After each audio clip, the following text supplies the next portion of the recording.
दोनों हाथ ज्ञान मुद्रा में रखेंगे, आंखें बंद, कमर गर्दन एक सीध में, गहरा श्वास लेते हुए अपने माता पिता, इष्ट देव, गुरुदेव को प्रणाम करते हुए 3 बार ओम का उच्चारण हमारे साथ करेंगे।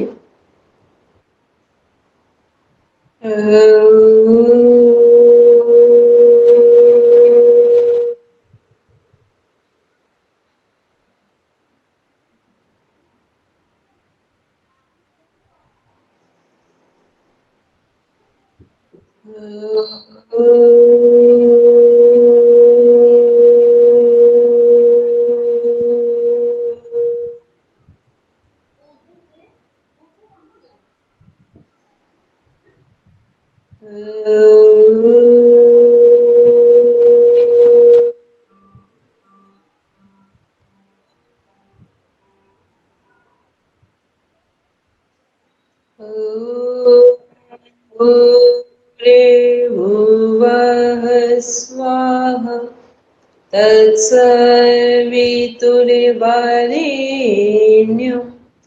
भर्गो देवस्य धीमहि धियो यो नः प्रचोदयात्।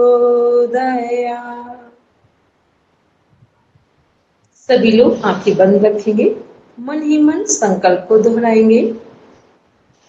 हम आजीवन यम और नियम का पालन करेंगे, पूरे विश्व में योग की पताका फहराएंगे। हमारे संकल्प बल दृढ़ता निर्भयता से भरे हुए हैं, जिनके माध्यम से सकारात्मक दिशा में सब कुछ किया जाना संभव है। इन्हीं भावों के साथ दोनों हथेलियों को आपस में रब करते हुए धीरे से अपनी आंखों पर रखेंगे। कोमलता के साथ अपनी आंखें खोलेंगे। सभी को पुनः प्रणाम। सभी के पास पीडीएफ है? किसके किसके पास पीडीएफ है वो हैंड रेज करें। जिनके पास पीडीएफ है, केवल सविता जी आपके पास है, और जो लोग कैमरा ऑन कर सकते हैं वो सब कैमरा ऑन करके बैठेंगे।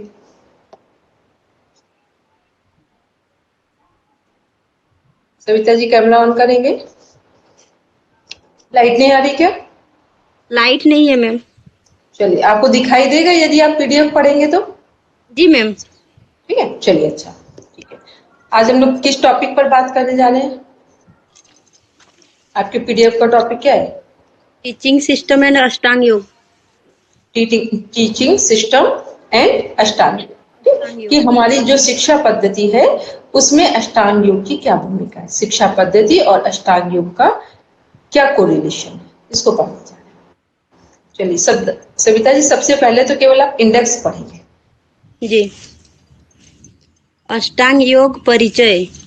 यम, नियम, आसन, प्राणायाम, प्रत्याहार, धारणा, ध्यान, समाधि। शिक्षण प्रणाली से तात्पर्य शिक्षण की अवधारणा एवं सिद्धांत। योग शिक्षा के विभिन्न आयाम एवं अनुप्रयोग। अध्यापन विधियों की संक्षिप्त जानकारी एवं सूक्ष्म शिक्षण। व्यक्तित्व विकास में योग शिक्षा का महत्व। योग शिक्षण एवं प्रस्तुतिकरण की विभिन्न विधियां।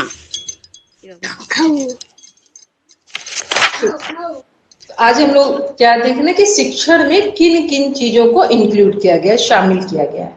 ठीक है, यदि हम लोग बात करें कि शिक्षण में मेन कौन कौन सी चीजें हैं या कौन कौन से अंग हैं जो एक शिक्षण में समाहित है, कौन कौन से अंग हैं जो शिक्षण में समाहित है, किसी एक शिक्षण के लिए किन किन चीजों का होना आवश्यक है।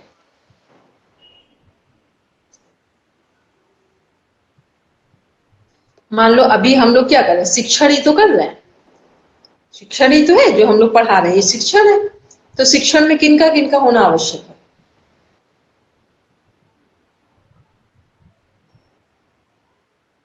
शिक्षण क्या है? टॉपिक है, एक विषय है, एक सब्जेक्ट है। शिक्षण में 3 चीजों की आवश्यकता है। पहले एक टीचर की, फिर स्टूडेंट विद्यार्थी की, शिक्षक विद्यार्थी और शिक्षक। 3 अंग हैं। ठीक है। टीचिंग मेथड में या जब भी शिक्षण की बात होगी तो यह शिक्षा के कौन कौन से 3 अंग हैं? शिक्षा के कौन कौन से 3 अंग हैं? शिक्षक, विद्यार्थी और शिक्षक। ये 3 अंग हैं। ये तीनों के बिना शिक्षण क्या होगा? अधूरा होगा। जब ये तीनों होंगे तभी एक शिक्षण को पूरा किया जा सकता है। अब आते हैं कि जो प्राचीन पद्धति थी, बस थोड़ा सा डिस्कस करते हैं। प्राचीन पद्धति थी शिक्षण की, वो कैसी थी? शिक्षक केंद्रित थी या विद्यार्थी केंद्रित थी?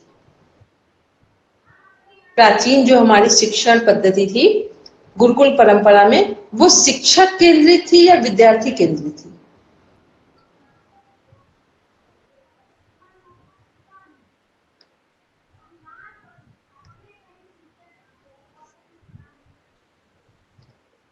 मेरी बात समझ आ रहा है सभी लोग?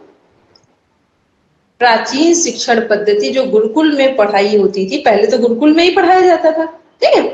तो वो वहां पे कैसा था? शिक्षण कैसा होता था? शिक्षक केंद्रित या विद्यार्थी केंद्रित? टीचर्स ओरिएंटेड या स्टूडेंट ओरिएंटेड? बोलेंगे सविता जी?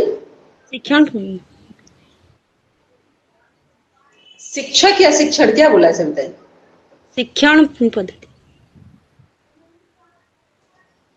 अच्छा, आप दूसरे शब्दों में सुने, दूसरे तरह से समझ लें। अभी की जो शिक्षा पद्धति है, एजुकेशन सिस्टम है, वो कैसा है?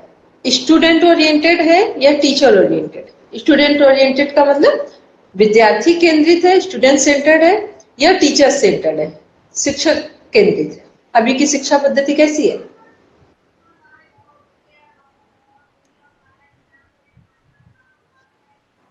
विद्यार्थी केंद्रित में। विद्यार्थी केंद्रित है, ठीक है। अभी किसके अनुसार पढ़ाया जाता है? विद्यार्थियों के अनुसार। तभी तो ये सब रखा गया कि टीचर्स विद्यार्थियों को मार नहीं सकते हैं, डांट नहीं सकते हैं। वैसे तो सही है, लेकिन ऐसा होना जरूरी नहीं है, क्योंकि जब कोई अनुशासन, अगर बहुत बड़ी चीज गलत चीज हो तो फिर इन सब की जरूरत पड़ती है। यदि इतना टीचर पहले ही डर डर कर पढ़ाएंगे कि स्टूडेंट को डांटना भी नहीं है, मारना तो हटा दो, डांटना भी नहीं है, वो कुछ गलत करे तो उसमें कुछ रिएक्शन भी नहीं देना है, तो ये सब क्या है? ये सब स्टूडेंट सेंटर्ड हो रहा है, स्टूडेंट ओरिएंटेड है। लेकिन ऐसी शिक्षा हार्मफुल है, ठीक है, हानिकारक है। जब तक विद्यार्थी के अंदर एक टीचर के प्रति अनुशासन ना हो, एक भय ना हो, तब तक किसी भी शिक्षण को उपयुक्त नहीं बनाया जा सकता है। किसी भी शिक्षण को उपयुक्त नहीं बनाया जा सकता है। पहले की शिक्षा कैसी थी? शिक्षक केंद्रित थी। गुरुकुल परंपरा में शिक्षा कैसी थी? माता पिता अपने बच्चों को जब गुरुकुल भेज देते थे तो वो ये कुछ नहीं कहते थे कि इनके साथ क्या करना है। बस उनका क्या होता था, माता पिता ने अपने बच्चों को भेज दिया और उनको पूरा यकीन है कि गुरुजी अपने अनुसार बच्चों को श्रेष्ठ ही बनाएंगे। वो उन्हें मारे, प्यार करे, डांटे, भूखा रखे, खाना खिलाए, कुछ भी करे, उनको 100% पता है कि जो गुरुजी हैं, जो गुरुकुल में पढ़ा रहे हैं, वो सही ढंग से हमारे बच्चे को सही दिशा में खड़ा कर देंगे। वो चाहे उनके बच्चों को कितना मारे पीटे, कुछ डांटे फटकारे, इनका तो कोई मतलब ही नहीं था, ठीक है। अभी हम लोग भी अपने जीवन में बात करें, अगर थोड़ा बैठ जाए तो हम लोग अपने 20 साल में चले जाए पहले, तो कहीं किसी को कोई प्रॉब्लम नहीं थी माता पिता को। और बल्कि अगर ये पता चल जाए कि टीचर्स जो हैं उन्होंने बच्चों को डांटा है, पिटाई की है, और अगर बच्चे उनकी शिकायत करने लगे टीचर्स की, तो माता पिता बच्चों को और मारेंगे। लेकिन अब क्या हो गया? अब दूसरा हो गया। अब तो वो बच्चे झूठ भी बोल रहे हो तो भी माता पिता मान लेंगे कि हमारा बच्चा सही है, टीचर्स गलत है। कई बार कभी कभी होता है, टीचर्स भी होते हैं, लेकिन हमेशा नहीं होता है, ठीक है। हमेशा ऐसा नहीं होता है कि हर समय बच्चे ही सही हो। तो ये क्या है? ये बस अंतर है कि अभी जो आज हम लोग टीचिंग सिस्टम पढ़ रहे हैं ये स्टूडेंट सेंटर्ड है, और जो एंशिएंट टाइम में हमारा टीचिंग सिस्टम था वो क्या था? Teacher centred. ठीक, बस इस बात को टीचिंग सिस्टम में सब ध्यान में रखेंगे। चलिए अब सविता जी पढ़ना स्टार्ट करें। अष्टांग योग परिचय। हमारी ऋषि मुनियों ने योग के द्वारा शरीर, मन और प्राण की शुद्धि तथा परमात्मा की प्राप्ति के लिए 8 प्रकार के साधन बताए हैं, जिसे अष्टांग योग कहते हैं। योग के ये 8 अंग है: यम, नियम, आसन, प्राणायाम, प्रत्याहार, ध्यान, धारणा और समाधि। अष्टांग योग की परिभाषा। अष्टांग का अर्थ है 8 अंग। यह योग के 8 अंग या शाखाएं हैं, जो कि पतंजलि के योग सूत्र में वर्णित है, जिनमें से आसन या शारीरिक योग मुद्रा एक शाखा है और प्राणायाम अलग शाखा है। हर अंगों में से प्रत्येक का अभ्यास करके शरीर और दिमाग में सभी अशुद्धियों को नष्ट किया जा सकता है। पतंजलि के अनुसार आंतरिक शुद्धिकरण में निम्नलिखित 8 आध्यात्मिक प्रथाएं शामिल है। 1. यम, नैतिकता। 2. नियम, आत्मशुद्धिकरण और अध्ययन। 3. आसन, मुद्रा। 4. प्राणायाम, सांस नियंत्रण। 5. प्रत्याहार, भावना नियंत्रण। 6. धारण, एकाग्रता। 7. ध्यान। 8. समाधि, सार्वभौमिक में अवशोषण। पहले 4 बाहरी रूप से संबंधित है और हम कैसे दुनिया से जुड़ा है, इसमें विभिन्न तरीके, यम और नियम, शरीर के नियंत्रण को आसन के माध्यम से और प्राणायाम के माध्यम से सांस के नियंत्रण में करना शामिल है। पिछले 4 अंग अभ्यास के कई वर्षों के बाद संचालित रूप से पालन करने होता है: प्रत्याहार, धारणा, ध्यान और समाधि, मुक्ति। यम का अर्थ है चित्त को धर्म में स्थित रखने के साधन। ये 5 है। 1. अहिंसा, मन, वचन व कर्म द्वारा किसी भी प्राणी को किसी तरह का कष्ट ना पहुंचने की भावना अहिंसा है। दूसरे शब्दों में प्राणी मात्र से प्रेम अहिंसा है। 2. सत्य, जैसा मन ने समझा, आंखों ने देखा तथा कानों ने सुना, वैसा ही कह देना सत्य है, लेकिन सत्य केवल बाहरी नहीं, आंतरिक भी होना चाहिए। 3. अस्थेय, मन, वचन, कर्म से चोरी ना करना, दूसरे के धन का लालच ना करना और दूसरे के सत्व का ग्रहण ना करना अस्थेय है। 4. ब्रह्मचर्य, अन्य समस्त इंद्रियों सहित गुप्तेंद्रियों का संयम करना, खासकर मन, वाणी और शरीर से यौनिक सुख प्राप्त ना करना ब्रह्मचर्य है। 5. अपरिग्रह, अनायास प्राप्त हुए सुख के साधनों का त्याग अपरिग्रह है। अस्थेय में चोरी का त्याग, किंतु दान को ग्रहण किया जाता है, परंतु अपरिग्रह में दान को भी अस्वीकार किया जाता है। स्वार्थ के लिए धन, संपत्ति तथा भोग सामग्रियों का संचय परिग्रह है और ऐसा ना करना अपरिग्रह। उपरोक्त 5 यही रुकेंगे सभी। तो अनिमा जी, पीडीएफ है आपका आज की क्लास का? मैम पीडीएफ है, जो मैं रास्ते में हूँ। अच्छा ठीक है, कोई बात नहीं, कोई बात नहीं। कल पीडीएफ अगर ना हो तो उसे हार्ड कॉपी में ले लेंगे, ठीक है? और सभी प्रॉपर क्लास नहीं, मेरा है। ठीक, मेरा है, लेकिन मैं रास्ते में। कोई बात नहीं, ठीक है। तो अभी हम लोग बात कर रहे थे अष्टांग योग की, कि शिक्षण पद्धति में अष्टांग योग का क्या इंपॉर्टेंस है, क्या महत्व है। तो अष्टांग योग के कितने अंग हैं? 8 अंग है। यम, नियम, आसन, प्राणायाम, प्रत्याहार, धारणा, ध्यान, समाधि। ठीक। फिर यम के कितने अंग हैं? किसको किसको याद है यम के कितने अंग हैं? बोलो कुनी। 5 अंग है मैम। अहिंसा, सत्य, अस्थेय, ब्रह्मचर्य, अपरिग्रह। Very good. कुनी आप बोलो, नियम के कितने अंग हैं? कौन कौन से? सोच, संतोष, तप, स्वाध्याय, ईश्वर, प्राणिधान। ठीक है, ठीक। ये हमारी क्या है? ये हमारे यम के 5 अंग भी अनिमा जी ने बताया और नियम के आपने बताया। ठीक। यम क्या है, इसको सब लोग अपनी कॉपी पे लिखेंगे। यम हमेशा सामाजिक होते हैं। यम कैसे होते हैं? सामाजिक होते हैं। समाज में यदि अपना एक स्थान बनाना हो या समाज में प्रतिष्ठा पानी हो तो हमें यम का पालन करना पड़ेगा। और अष्टांग योग में बोले तो जीवन को सरल और सहज बनाना हो तो भी अष्टांग योग का पालन करना। फिर नियम क्या है? व्यक्तिगत है। नियम क्या है? व्यक्तिगत होते हैं, जिन्हें केवल स्वयं को ही पालन करना पड़ता है। तो जब हम लोग नियम को व्यक्तिगत समझ रहे हैं, तो अब इसको एक बार देखते हैं।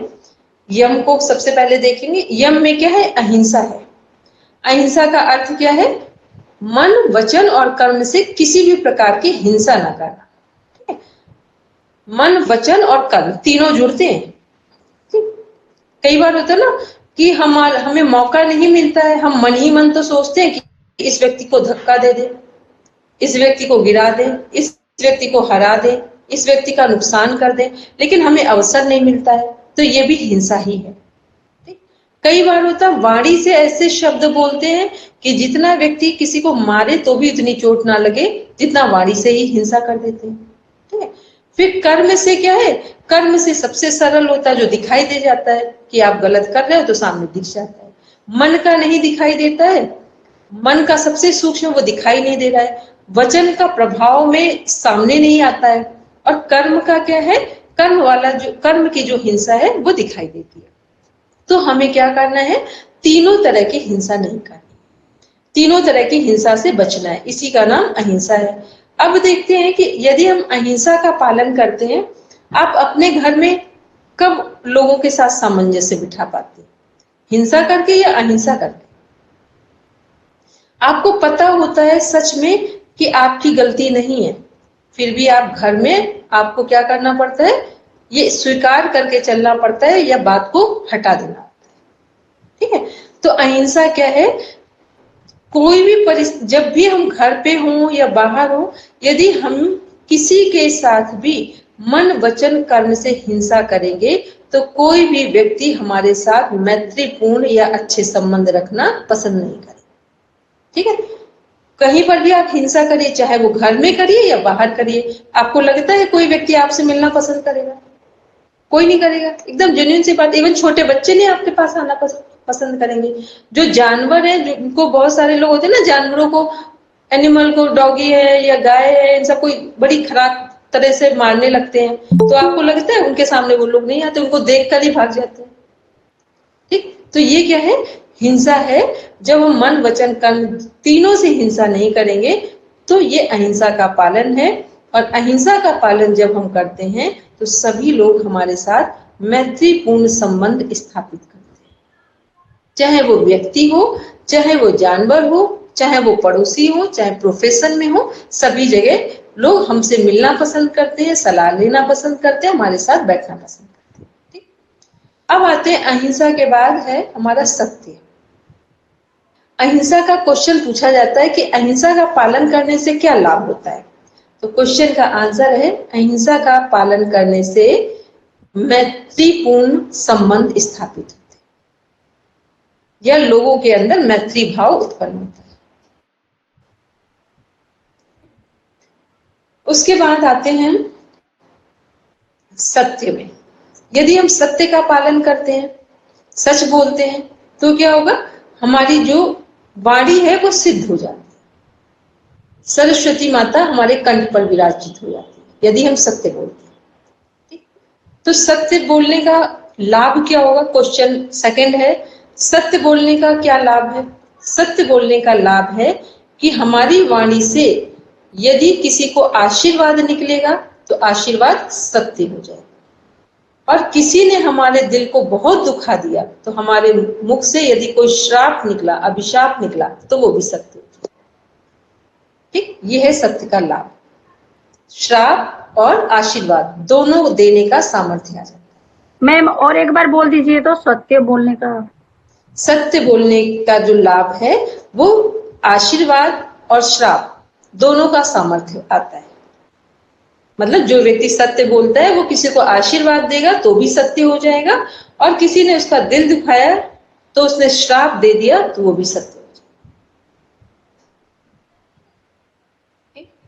उसके बाद आते हैं अस्तेय। स्तेय मीन्स होता है चोरी करना, अस्तेय मीन्स होता है चोरी ना करना। जैसे हिंसा का अपोजिट क्या है? अहिंसा है। ठीक है? ऐसे स्तेय का अपोजिट क्या है? अस्तेय। तो अस्तेय जो है, स्तेय क्या? अस्तेय है जो हमारा, अस्तेय मीन्स होता है चोरी ना करना। तो यदि हम मन से भी चोरी ना करें, वचन से भी चोरी ना करें और कर्म से भी चोरी ना करें। कई बार हम क्या करते हैं, किसी की चीज उठा लेते हैं अपने हाथों से, ये कर्म से चोरी हो गई। वचन से चोरी किसे बोलते हैं? जैसे अभी हम आपको कुछ पढ़ा रहे हैं, पढ़ाते हुए मेरी कोई बात आपको बहुत अच्छी लगी और आपने कहीं, आप किसी से बात कर रहे हैं, आपने वही बात बोली जो हमने बोली थी, लेकिन आपने ये नहीं कहा कि ये बात हमने ममता मैम की क्लास में ममता मैम से सुनी थी। इसे बोलते हैं वचन से चोरी करना। ठीक, कहीं भी किसी से भी आप कुछ सीखें तो जब भी वो बात कहीं बताएं, ये हम नहीं, इवन माता पिता हो, बुजुर्ग माता पिता हो, पड़ोसी हो, इवन कोई से आपकी बिल्कुल बनती ना हो, तब भी आपने यदि अच्छी किसी बात को सीखा है तो जब भी कहीं उस बात को बोल रहे हो तो उसको नाम जरूर ले कि ये बात हमने इस व्यक्ति से सीखी। इसे बोलते हैं वचन चोरी। फिर आता है इसके बाद इसी में आ रहा है मन वचन, ये कर्म से हो गया, वचन से हो गया। फिर आ रहा है मन से चोरी ना करना। ठीक, मन से चोरी ना करने से तात्पर्य क्या है कि कई बार हम मन ही मन सोच रहे होते हैं कि इस व्यक्ति का ये सामान उठा ले, अपने पास रख ले, हमको मिल जाए, और सामने ऐसे लग रहा है कि हमें उसके सामान से कुछ मतलब ही नहीं है। तो ये क्या हुआ कि हमें मौका नहीं मिला है, तो मन में तो सारे विचार आ रहे चोरी करने के, बस हमें सामने से अवसर नहीं मिला इसलिए हम चुरा नहीं पाए। तो भी आपको चोरी करने का ही दंड मिलेगा, भले सामने से ना मिले, प्रकृति से मिलेगा। ठीक है, क्योंकि चोरी तो सबसे पहले बड़ी चोरी तो मन की ही होती है। व्यक्ति बाहर से चोरी करता है उतना बड़ा प्रभाव नहीं, मन से जो कुछ कर रहा है उसका सबसे गहरा प्रभाव होता है। तो ये क्या है कि मन से, वचन से और कर्म से, तीनों से चोरी ना करना अस्तेय है। और यदि हम चोरी नहीं करते हैं तो इसका लाभ क्या है? जहां कहीं प्रकृति में जो भी खजाने गड़े हुए हैं या रखे हुए हैं, ठीक है, इस पृथ्वी पर कहीं सोने की खाद्यान्न है, कहीं हीरे की, कहीं अलग से ऐसे ही लोगों ने कुछ चीजें रख रखी हैं, तो वो हमें दिखाई देती हैं। यदि हम उसका जन कल्याण के लिए, प्रकृति के कल्याण के लिए यूज करना चाहें तो यूज कर सकते हैं। आपने देखा होगा जब कोई व्यक्ति बड़े उद्देश्य के लिए आगे निकलता है तो उसको धन पता नहीं कहां कहां से मिल जाता है। ठीक है, और ऐसे हम सब लोग कमा कमा कर भी धन इकट्ठा नहीं कर पाते। ठीक है, आपने कितने सारे, अभी कभी किसी ने सुना होगा जब बाबा रामदेव जी, ये सब लोग और भी ना जाने कितने ऐसे मिशन है जो बिल्कुल जीरो से खड़े हुए थे, जिनके पास साइकिल थी स्टार्टिंग में। ठीक, और उनका उद्देश्य था कि पूरे देश में स्वदेशी लाना है, पूरे विश्व को योग सिखाना है। देखो कहां कहां से उनके पास धन की व्यवस्था हो गई कि पूरे वर्ल्ड में अगर नॉन ऑर्गेनाइजेशन कोई है नंबर 1 पे अर्थव्यवस्था में, तो बाबा रामदेव जी का मिशन है। ठीक है, तो ये क्या है कि, और उन्होंने किया क्या है, उनका सारा जो व्यापार है उसका जो भी बेनिफिट होता है वो यहीं पर है, इंडिया में ही है। उनके तो अकाउंट सब कुछ इसी में ओपन है सामने। ठीक है, मतलब वो कुछ भी अच्छा खराब करे तो ये नहीं कि वो पर्सनल कुछ करे, और उनका है ही नहीं कोई। ठीक, लेकिन उन्होंने देश के कल्याण, जन कल्याण के लिए कदम उठाया, तो धन ऐसा लगा कुबेर जी का खजाना उनके सामने आ गया। ठीक, चलिए अब आते हैं नेक्स्ट, देखते हैं तो समझ में आए कि यहाँ पर चोरी ना करने का क्या लाभ मिला। ठीक है, फिर है ब्रह्मचर्य। ब्रह्मचर्य क्या है? ब्रह्मचर्य का अगर योग में देखेंगे तो ब्रह्मचर्य का अर्थ है ब्रह्म में विचरण करना। ठीक, ब्रह्म में विचरण करना, अपने आत्म कल्याण के लिए ही कार्य करना। अब देखेंगे कि ब्रह्मचर्य को सामान्य शब्दों में देखें कि ब्रह्मचर्य में कौन कौन से अंग कनेक्ट होंगे। तो ब्रह्मचर्य में है हमारा चिंतन, चरित्र और व्यवहार। चिंतन, चरित्र और व्यवहार जब तीनों एक साथ जुड़ते हैं तब हमारे ब्रह्मचर्य का शुभ आरंभ होता है। जब हमारा चिंतन भी अच्छा हो, तो जिसका चिंतन अच्छा होगा उसका चरित्र अच्छा होगा, और जिसका चरित्र अच्छा होगा उसका व्यवहार भी अच्छा होगा। आपको लगता है कि जिस व्यक्ति का श्रेष्ठ चिंतन हो वो आपकी किसी भी वस्तु को चुरा सकता है? नहीं चुराएगा। आप कुछ भी रख जाएं, कोई भी चीज, और ना वो व्यक्ति आपका कभी नुकसान पहुंचाएगा। ठीक है, क्योंकि चिंतन जब श्रेष्ठ होता है तो चरित्र उसी के अनुसार बन जाता है, और जैसा चरित्र होता है वैसा ही हम व्यवहार करते हैं। तो ये क्या है, ब्रह्मचर्य का पालन यदि हम करते हैं तो हमारी जीवनी शक्ति, वीर शक्ति मजबूत होती है, जिसके कारण हम निरोगी जीवन जीते हैं और उत्साही जीवन जीते हैं।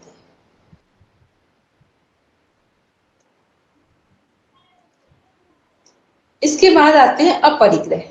परिग्रह मीन्स होता है इकट्ठा करना, और अपरिग्रह मीन्स होता है इकट्ठा ना करना। ठीक, और यहाँ इकट्ठे से मतलब क्या है, कलेक्शन से मतलब क्या है? एक होता है कि हमें जितनी आवश्यकता है उतना सामान रखना, और एक होता है कि अनलिमिटेड सामान रखना, उसके बाद भी मन में ऐसा रहता है कि अभी हमारे पास कम है और होना चाहिए। ठीक, कुछ लोगों के घर आप देखना, अगर आप जाते हैं तो ऐसा लगता है घर में एक शालीनता दिखाई देती है। कुछ लोगों का घर ऐसा लगता है जैसे कबाड़ खाने की या कबाड़ मार्केट की दुकान, सब कुछ भरा हुआ है, इतना भरा हुआ है कि अगर जरूरत का सामान ढूंढना हो तो कुछ नहीं मिलेगा, लेकिन सब कुछ दिख रहा है, बिखरा हुआ सामान। बिखरा हुआ सामान किसके यहाँ होगा? जिसके यहाँ अधिक सामान होगा, जरूरत से अधिक चीजें होंगी। जब आपके पास लिमिटेड सामान होते हैं तब आप क्या करते हैं, एक व्यवस्था में रखते हैं। आपके यहाँ अगर पर्याप्त धन आता है तब आप धन को बर्बाद नहीं करते। जब एक्सेस धन आता है, कहीं से भी आता है, फिर आप देखिए 100 की जगह 1000 खर्च कर देते हैं, क्योंकि वहां पर आपकी मेहनत नहीं लगी है। यदि आपकी मेहनत से वो धन आया होता तब आप ऐसा नहीं करते। ठीक, तो अपरिग्रह का अर्थ है कि जरूरत से अधिक सामान को इकट्ठा ना करना। अपरिग्रह का अर्थ है जरूरत से अधिक सामान को इकट्ठा ना करना। तो अपरिग्रह में केवल सामान ही नहीं है, अपरिग्रह में है जरूरत से अधिक विचारों को भी इकट्ठा ना करना। मन के लेवल पर क्या है, विचारों को भी इकट्ठा ना करना। वाणी के लेवल पर है जरूरत से अधिक ना बोलना। ठीक, मन वचन कर्म सब में जुड़ रहा है, तो यहाँ पर क्या है, जरूरत से अधिक विचारों को भी इकट्ठा ना करना। यदि जरूरत से अधिक विचार आप अपने दिमाग में रखेंगे तो क्या होगा? यदि जरूरत से अधिक विचार अपने दिमाग में रखेंगे तो क्या होगा? अवसाद, अवसाद जैसी चिंता, तनाव, अवसाद, यही चीजें आपको गिफ्ट में मिल जाएंगी। ठीक है, जरूरत से अधिक आप यदि बोलेंगे तो आपको लगता है आप सही बोलेंगे? सबसे ज्यादा कौन लोग फंस जाते हैं? जो अधिक बोलते हैं, ज्यादा बोलने वाले। आप यदि कम बोलते हैं या जहां जरूरत है वहां बोलते हैं तब आप देखेंगे जल्दी जल्दी विवादों में आप नहीं फंसेंगे। लेकिन यदि आप अनावश्यक बोलते हैं, बिना वजह बोलते हैं, जहां जरूरत नहीं वहां बोलते हैं, तब क्या होगा कि आपकी बात से आप कहीं ना कहीं विवादों में फंस जाएंगे। तो ये क्या है, मन में अधिक विचारों को ना रखना, अधिक बोलना नहीं वचन के लेवल पे, और कर्म के लेवल पे क्या है कि जरूरत से अधिक सामान को इकट्ठा। ये है अपरिग्रह। यदि हम इनका पालन करेंगे, अपरिग्रह का पालन करेंगे, तो क्या होगा, हमें वर्तमान में जो कुछ भी सामने है वो सब हमें दिखाई देने लगेगा कि हमारे साथ क्या घटने वाला है, क्या समस्या आने वाली है, उसका क्या समाधान करना चाहिए। जिसके दिमाग में जितने कम विचार होते हैं, जो जितना कम बोलता है, जितना कम सामान रखता है, ऐसे लोगों को आप देखेंगे कि वो किसी भी समस्या का समाधान अति शीघ्र निकाले। ठीक है, जब हम बहुत सारी चीजें हमारे दिमाग में चलती है तब हम कंफ्यूज हो जाते हैं। ऐसे बहुत बोलते हैं तो विवादों में फंस जाते हैं। बहुत सामान अधिक रख रहे हैं तो हम अव्यवस्था में चले जाते हैं। तो ये क्या, अपरिग्रह का पालन करने से हमें पूर्वजन, वर्तमान और भविष्य में क्या होने वाला है इसके बारे में हमें अनुमान लग जाता है, हमें पता लग जाता है। कई बार आप लोगों ने देखा होगा, घर के बड़े बुजुर्ग होते हैं या कई बार बहुत बच्चे भी होते हैं, उनको अपने आप लगने लगता है कि क्या होने वाला है। ऐसा लगता है कुछ गड़बड़ होने वाला है, ऐसा लगता है कुछ अच्छा होने वाला है। तो ये कौन लोग हैं? जो शांत चित्त रहने वाले लोग, उनको ये आभास होने लगते हैं। ठीक है, यही अपरिग्रह का लाभ है। अभी कितने लोगों को लग रहा है ये बात समझ में आ गई है, जो 5 हमने यम के बारे में देखा। जिसको लग रहा हो नहीं समझ में आया है वो बोल दो, और अगर कहीं लग रहा हो कोई पॉइंट इनकम्प्लीट है तो वो बोलेंगे। वनीता जी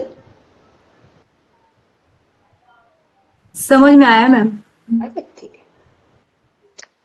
चलिए अब हम लोग आगे बढ़ते हैं, नियम को देखते हैं। ठीक, तो ये अब समझ रहे हैं कि जो हमने 5 यम की बात की, यम नियम सॉरी अहिंसा, सत्य, अस्तेय, ब्रह्मचर्य, अपरिग्रह, इनका यदि हम पालन करते हैं तो आपको ये समझ में आ रहा है कि ये सबका पालन करेंगे तो हमारे घर में भी अच्छे संबंध रिलेशन होंगे, हमारे पड़ोस में भी, हमारे जो प्रोफेशन है हमारा वहां पे भी अच्छे संबंध। क्योंकि समाज में यदि अच्छे संबंध रखने हैं, परिवार में अच्छे संबंध रखने हैं तो अहिंसा, सत्य, अस्तेय, ब्रह्मचर्य और अपरिग्रह का पालन करना आवश्यक है। फिर नेक्स्ट आते हैं, इसी में नियम को देखते हैं। नियम क्या है? व्यक्तिगत है। सबसे पहले बात करते हैं शौच की। शौच का अर्थ क्या है? सफाई से, स्वच्छता से। शौच का अर्थ सफाई से, स्वच्छता से। तो यदि हम अपने शरीर को स्वच्छ रखेंगे तो हमारा शरीर कैसा होगा? निरोगी होगा। ठीक, यदि हम आंतरिक स्वच्छता रखेंगे, मन को भी स्वच्छ रख रहे हैं, तो क्या होगा? मन यदि स्वच्छ है तो हम मानसिक रूप से भी स्वस्थ होंगे। तो स्वच्छता का अर्थ शरीर के बाहर से भी है, जो हमारा शरीर दिख रहा है उसकी भी सफाई से है, और शरीर के आंतरिक अंगों की भी सफाई से। तो ये जो स्वच्छता की बात कर रहे हैं, इसमें आप व्यक्तिगत जुड़ रहे हैं या कोई और भी जुड़ा है इसमें? अभी हमने बोला था ना कि यम सामाजिक है और नियम व्यक्तिगत है। तो नियम में आप व्यक्तिगत जुड़ रहे हैं या कोई और भी है साथ में? व्यक्तिगत।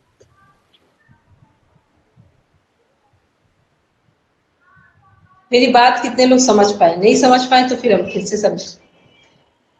सामाजिक का अर्थ होता है जब आप यम का पालन करते हैं, यम के 5 अंगों का पालन करते हैं तो दूसरे लोग जुड़ेंगे आपके साथ, तभी तो पता चलेगा।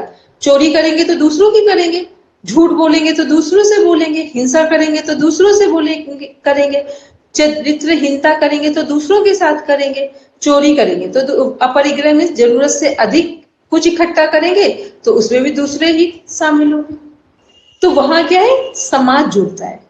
अपने से दूसरा व्यक्ति समाज में आता है, चाहे वो परिवार की पहली इकाई हो, लेकिन वो समाज का अंग जुड़ेगा। और नियम में केवल हम जुड़ते हैं और कोई नहीं जुड़ता है। नियम के जो 5 अंग हैं उसमें केवल हम जुड़ते हैं। यदि हम शरीर की सफाई करेंगे तो कौन जुड़ेगा? केवल हम। हमारा हम कह रहे हैं हमारा मन स्वच्छ हो तो हम जुड़े या आप इसको? आप ही जुड़े। हमने कहा है कि हमारा शरीर स्वच्छ है, मन स्वच्छ है, तो हम जुड़े इसमें। इसमें कोई दूसरा नहीं जुड़ता है, उसमें केवल व्यक्तिगत है। व्यक्तिगत मीन्स स्वयं। उसके बाद है स्वच्छता के बाद है संतोष। शौच, संतोष। यदि हम कहें कि हमारे जीवन में जो कुछ है मुझसे संतुष्ट है, इस संतुष्टि से आप जुड़ रहे हैं या दूसरा कोई संतुष्ट हो रहा है? कई बार घर में 5 लोग होते हैं, एक व्यक्ति को संतोष का भाव होता है, 4 को नहीं होता है। तो संतोष का भाव क्या है? व्यक्तिगत है। आप किसी को कह सकते हैं कि नहीं नहीं आप संतुष्ट हो जाइए, अरे वो तो उसकी इच्छा है, व्यक्तिगत उसका स्वभाव है, उसके अंदर नहीं है ये, वो नहीं होगा। और किसी का है 10 रुपए है तो 10 में ही संतुष्ट है, वो कोशिश वो पूरी करेगा। लेकिन ऐसा नहीं कि वो 10 रुपए की जगह अगर उसके पास 1000 नहीं है तो अभी वो दुखी हो जाएगा। और कुछ लोग ऐसे हैं कि जिनके पास 1 लाख भी है, करोड़ भी है, फिर भी वो संतुष्ट नहीं, उनको संतोष नहीं। तो संतोष का भाव व्यक्तिगत होता है, उसमें दूसरा कोई नहीं जुड़ता है। ठीक है, इसके बाद आते हैं 3rd नंबर पे। संतोष को क्या कहा जाए? संतोषम परम धनम। संतोष इस दुनिया में सबसे बड़ा धन है। ठीक, जिसके पास संतुष्टि है उससे अधिक धनी कोई नहीं, और जिसके पास संतुष्टि नहीं है उससे बड़ा कोई गरीब नहीं। फिर देखते हैं, इसमें आते हैं नेक्स्ट हम लोग तप। तप का अर्थ क्या है? तप से तात्पर्य है हमारा शारीरिक तप से। मानसिक तप भी होगा लेकिन शारीरिक तप पहले आ जाएगा। यदि हम कोई व्रत या उपवास रखते हैं तो कौन सा तप करते हैं? यदि हम व्रत या उपवास रखते हैं तो कौन सा तप करते हैं? शारीरिक तप। शारीरिक तप करते हैं। और यदि हम सोचे कि आज व्रत है, हम झूठ नहीं बोलेंगे, तो ये कौन सा तप हो गया? मानसिक तप हो गया। ये सब तप में ही आ रहे हैं। यदि हमने सोचा कि आज का काम आज ही करके सोएंगे, ये भी तप हो गया। मतलब जब कोई हम संकल्प लेते हैं वो सब तप की संज्ञा में आता है। ठीक है, चाहे वो व्रत करने का लें, चाहे वो मौन रहने का लें, चाहे किसी कार्य को पूरा करने का संकल्प लें, वो सब तप के अंदर आता है। इसके बाद तो तप क्या है? तप व्यक्तिगत है।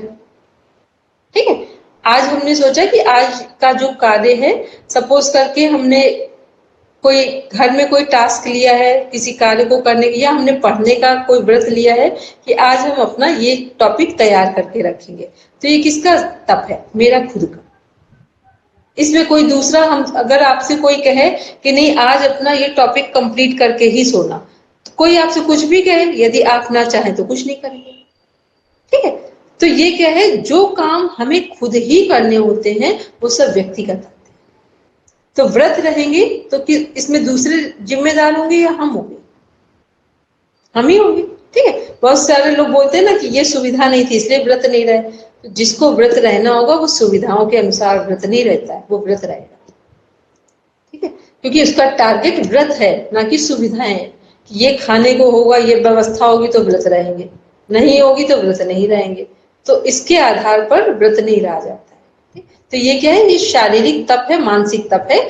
जब आप एक संकल्प लेते हैं कि इस व्रत को 24 घंटे का है तो इसे हम पूरा करके तब सुबह पालन करेंगे। इसके बाद आते हैं स्वाध्याय। स्वाध्याय क्या है हमारा? स्व प्लस अध्ययन, स्वयं का अध्ययन करना, सेल्फ स्टडी।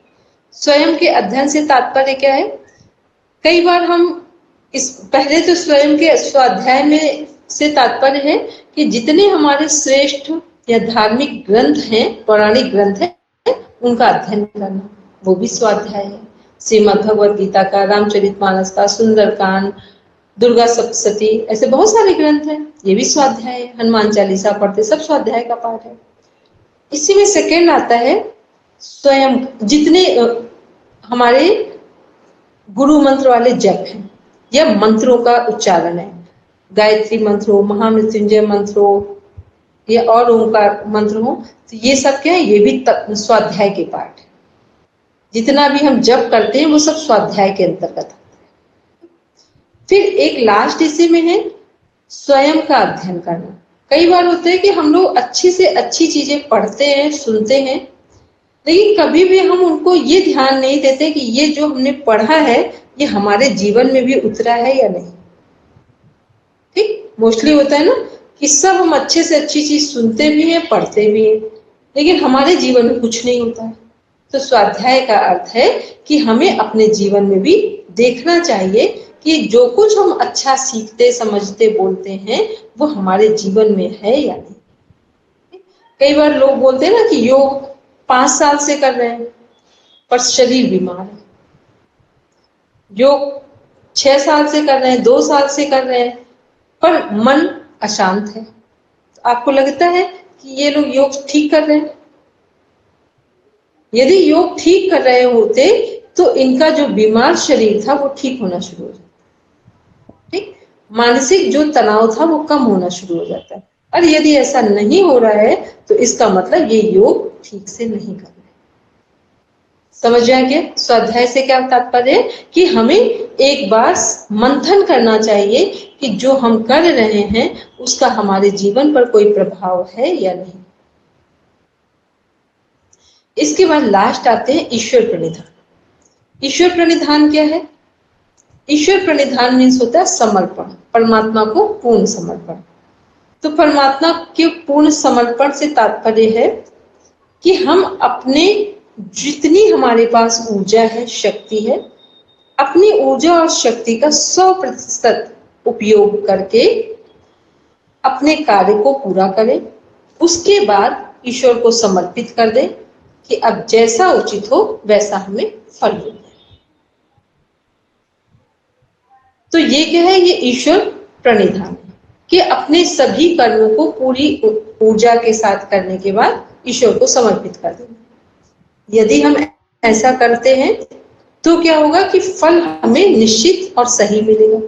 लेकिन हम लोग समझदार लोग हैं, हम लोग क्या करते हैं, जब अच्छा परिणाम आता है तो हमारी मेहनत से आता है, और जब बुरा परिणाम आता है तो ईश्वर की मेहनत से आता है।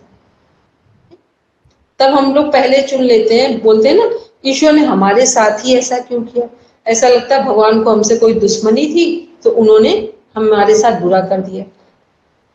ईश्वर हमारे अच्छे और बुरे कर्मों से ईश्वर का कोई लेना देना नहीं। हम जैसा कर्म करते हैं वैसा ही हमें फल मिलता है। ठीक, प्रकृति में कर्म का विधान है, तो ईश्वर का इससे कोई लेना देना। ईश्वर में तो केवल आनंद की उपलब्धि की बात होती है कि जितना हम श्रेष्ठ अच्छा आचरण करते हैं उतना हमारी आत्मसंतुष्टि बढ़ती चली जाती है। तो ईश्वर प्रणिधान क्या है? यदि एक ही नियम को फॉलो करना होगा, या तो हम अच्छे और बुरे सभी परिणामों के लिए ईश्वर पर आश्रित हो।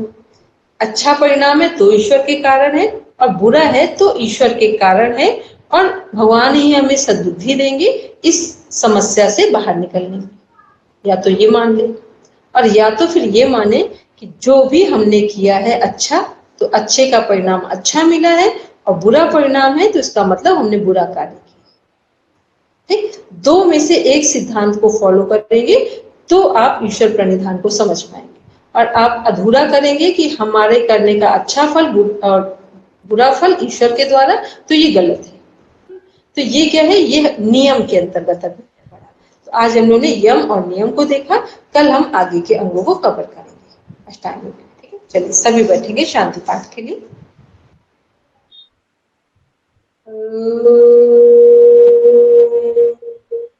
शांति शांति शांति। सर्वारिष्ठर्षु शान्तिर्भवतु। Now rub your palm, touch your eyes, then open your eyes. सबको प्रणाम, देना दे प्रणाम सभी को। कल हम लोग प्रॉपर टाइम से मिलते हैं।